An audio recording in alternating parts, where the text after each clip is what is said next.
자, 2022년 한 해 국제정세는 우크라이나 전쟁과 미중 갈등 여파 등으로 복잡다단한 셈법이 엇갈렸었죠. 한미동맹 70주년을 맞는 새해, 미국, 일본, 중국 특파원 연결해서 세미표정과 2023년 한미, 한일, 한중 관계 전망해 보겠습니다. 네, 먼저 워싱턴 권중희 특파원부터 좀 연결해 보도록 하겠습니다. 권중희 특파원, 자, 미국 이야기 좀 해볼 텐데 지난해 인플레이션과 경기 침체 속에 어려운 한 해를 보냈습니다. 자, 마지막 그 연말 연시를 보내는 표정 어땠는지 궁금하네요. 네, 요즘 미국 거리는 그래도 연말연시 분위기가 물씬 풍기고 있습니다. 곳곳에 꾸며진 화려한 장식에 마스크 쓴 사람도 거의 보이지 않아서 팬데믹 이전을 떠올리게 합니다. 오늘 밤 뉴욕 타임스스퀘어에서 있을 새해 카운트다운 행사도 대규모로 준비되고 있습니다. 코로나 팬데믹 이후 처음으로 입장객 제한 없이 자유롭게 참가할 수 있게 됐습니다. 연말 여행객 수도 크게 늘어났습니다. 미국은 성탄절부터 연말 연시까지 붙여서 휴가를 즐기는 경우가 많은데 자동차나 비행기 이동객이 코로나 이전 수준을 거의 회복했습니다. 다만 올해 40년 만에 최악의 인플레이션을 겪으면서 경제적으로는 어려움이 많았습니다. 고물가 행진에 연준의 가파른 금리 인상까지 이어지면서 가계 부담은 커지고 주식시장도 고전을 면치 못했습니다. 올해도 연준의 고금리 기조는 이어질 것으로 보여 경기 침체 우려는 가시지 않고 있습니다. 네, 이번엔 도쿄로 가보겠습니다. 이경아 특파원, 도쿄도 신년을 맞이했죠. 일본 표정 어떻습니까? 네, 지난 연말부터 일본 도쿄의 심장이라고 할 수 있는 마루노우치 주변을 시작으로 중심가마다 화사한 조명이 장식돼 있습니다. 연말 연시를 맞아 많은 사람들이 거리로 나왔는데요. 거리도 환해졌지만 사람들 표정도 코로나가 한창이던 때에 비하면 한결 밝아졌습니다. 일본에서 코로나 규제 없는 연말 연시는 3년 만에 처음입니다. 특히 까다롭기로 유명했던 일본의 입국 규제도 지난 10월부터 사실상 모두 풀렸습니다. 지난해 11월에는 외국인이 90만 명 넘게 일본을 찾으면서 거리에도 활기가 돌아왔습니다. 코로나의 긴 터널을 지나 새해에는 일본 사회 각 분야에서 일상 회복이 한층 속도를 내게 될 것으로 보입니다. 자, 강정희 특파원, 중국의 표정도 궁금한데요. 전해주시죠. 네, 음력 새해가 토끼띠 해인데 올 연말 중국인들은 양 모양 이모티콘을 주고받고 있습니다. 이 양성이 됐었느냐고 묻는 중국어 발음이 12간지의 동물 양과 같기 때문입니다. 코로나19에 걸렸는지 묻는 게 실례일 수도 있지만 워낙 많은 사람들이 감염되다 보니 올 연말 새로운 안부 인사로 자리 잡은 겁니다. 또 우스갯소리로 하늘이 정한 일꾼이란 말도 유행인데 끝까지 감염되지 않아서 계속 출근하는 사람들을 말합니다. 그만큼 코로나19를 피해가기 어려웠다는 뜻이겠죠. 오미크론의 독성이 약해졌다지만 감염자 수가 절대적으로 많다 보니 중증 병상은 포화 상태가 되고 화장터엔 긴 대기줄이 서는 심각한 상황도 펼쳐졌습니다. 다만 대부분은 건강을 되찾고 면역도 갖추면서 한동안 유령 도시처럼 인적이 끊겼던 베이징에도 다시 활기가 돌고 있습니다. 지난 3년간 닫혔던 국경이 새해부터 다시 열리는 것에 대한 기대감도 높아지고 있습니다. 자, 이번에는 특파원들과 외교 이슈들을 좀 다뤄보도록 하겠습니다. 미국은 2023년에도 중국, 러시아와의 경쟁 갈등을 이어갈 것으로 보이는데요. 네, 먼저 미국의 중국에 대한 압박 더 강화될 것으로 보입니다. 공급망 문제로 불거졌던 경제 안보 이슈에 타이완을 둘러싼 군사적 긴장까지 고조되면서 미국은 중국을 유일한 위협적 경쟁자로 지목했습니다. 다만 갈등이 충돌로 비화하지 않도록 책임 있는 경쟁 관리를 해가는 것이 미국의 전략적 목표입니다. 러시아의 침공이 촉발한 우크라이나 전쟁은 교착 국면이 지속될 거라는 관측입니다. 미국 입장에서도 전쟁 장기화는 부담스럽지만 당사국인 우크라이나와 러시아가 협상의 접점을 찾긴 쉽지 않기 때문입니다. 미국은 확전되지 않도록 우크라이나의 방어 위주의 무기를 계속 지원하면서 러시아에 대한 제재도 이어간다는 방침입니다. 미국 국내 정치는 2024년 대선을 앞두고 경쟁이 본격화할 것으로 보입니다. 바이든 대통령은 연말 연휴를 마친 뒤에 재선 도전을 공식화할 전망입니다. 80세의 고령이지만 민주당 내에 뚜렷한 대안이 없어 적어도 당내에서는 큰 굴곡이 없을 것으로 보입니다. 반면 공화당은 각축전이 예상됩니다. 트럼프 전 대통령이 지난 중간선거 책임론에도 불구하고 출마 선언을 강행했지만 여러 수사와 구설에 오르면서 입지가 좁아지고 있습니다. 론 디센티스 플로리다 주지사가 각종 여론조사에서 트럼프를 앞서면서 대항마로 부상하고 있어 공화당 내 대권 경쟁은 지켜볼 대목입니다. 네, 아베 전 총리 총격 사망에 따른 후폭풍이 지난 한 해 일본을 뒤흔들었는데요. 올해 일본 정국은 어떻게 움직일까요? 네, 8년 가까이 일본을 이끌었던 아베 전 총리가 대낮에 총에 맞아 숨진 사건은 일본뿐 아니라 전 세계에도 큰 충격을 남겼습니다. 이번 사건을 계기로 거액 현금 등 옛 통일교를 둘러싼 문제, 그리고 자민당 정치인들과의 유착 관계 등이 속속 드러났는데요.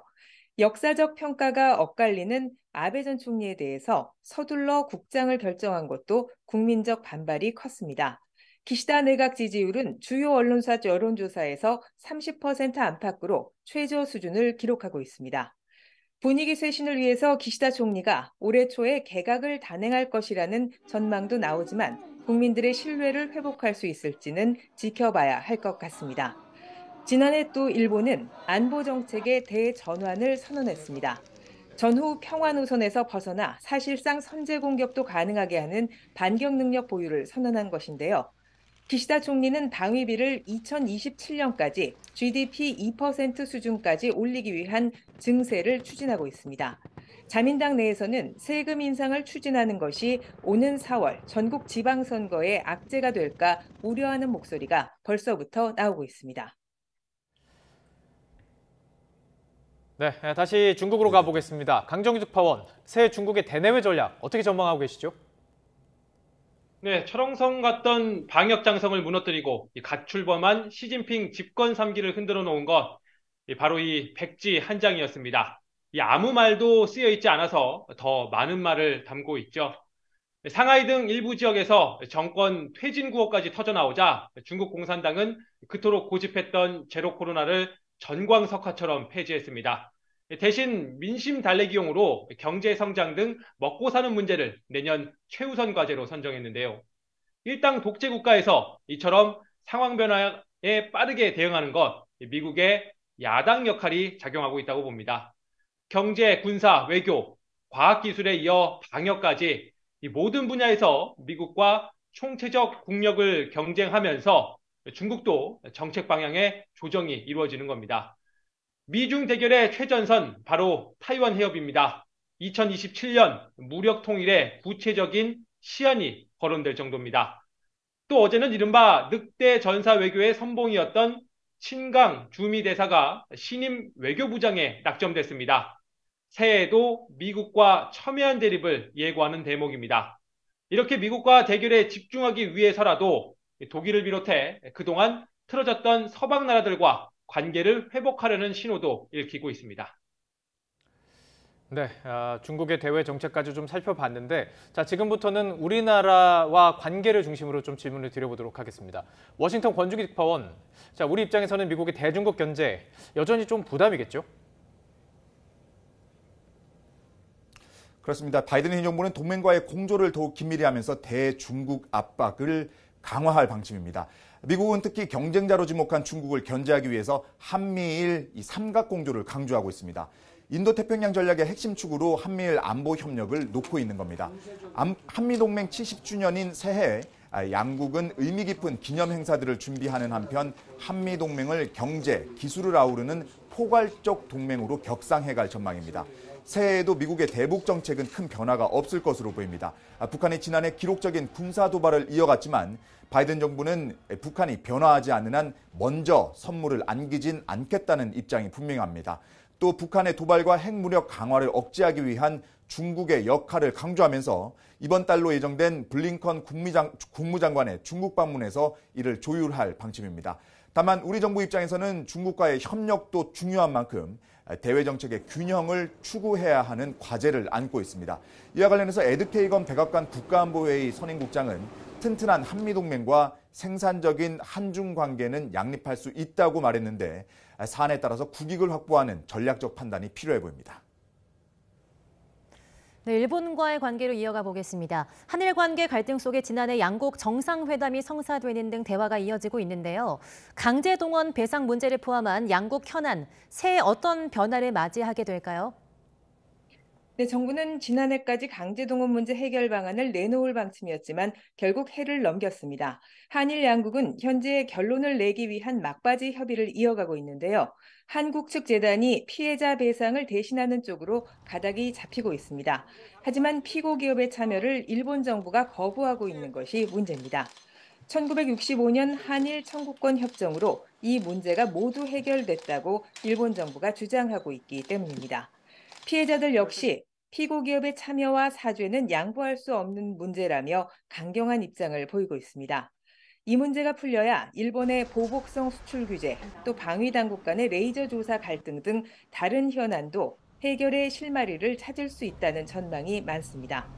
이뿐 아니라 올여름 무렵 시작되는 후쿠시마의 오염수 방류는 국민적 관심이 높은 민감한 현안입니다. 이 문제가 한일 관계에 어떤 영향을 미칠지 주시해야 할 것 같습니다. 또 5월 히로시마에서는 주요 7개국 G7 정상회담이 열립니다. 의장국인 일본이 한국을 초청할 경우에는 자연스럽게 두 정상이 만나게 될 것으로 보입니다. 양국 관계 개선에 따라서 지난 2011년 이후 중단된 정상 간의 셔틀 외교가 올해 재개될 가능성도 나오고 있습니다. 엄중한 안보 상황 속에 한일 양국 그리고 한미일 협력이 필요하다는 점에는 이견이 없을 겁니다. 국익과 국민적 자존심을 함께 지키는 외교력이 과거사 문제를 포함한 양국 현안 해결에 있어 절실해 보입니다. 네, 한미, 한일 관계 속에 중국과의 관계가 아무래도 변수가 될 수 있을 것 같은데 강정우 특파원, 새해 한중 관계 어떨까요? 네, 올해 한중 수교 30주년을 맞아 양국 관계를 되짚어보고 전환점으로 삼는 계기가 됐습니다.